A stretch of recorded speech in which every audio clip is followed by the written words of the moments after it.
Hi class, this is problem number 10 on our sample final. We're asked to find the area of the triangle below, and anytime they give you a side, included angle, and a side, then we can use the following area formula no matter what type of triangle you have. So the area is going to equal 1/2 8 times 11, those are the two sides, times the sine of the included angle, which is 49 degrees. So A is equal to 1/2 AB sine C. So we'll go out to the Alex calculator and evaluate that expression.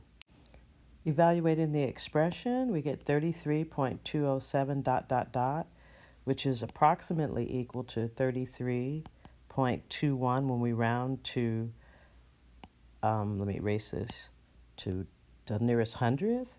So we'll get 33.21, and since it's area and it was in meters, it's going to be 33.21 meters squared.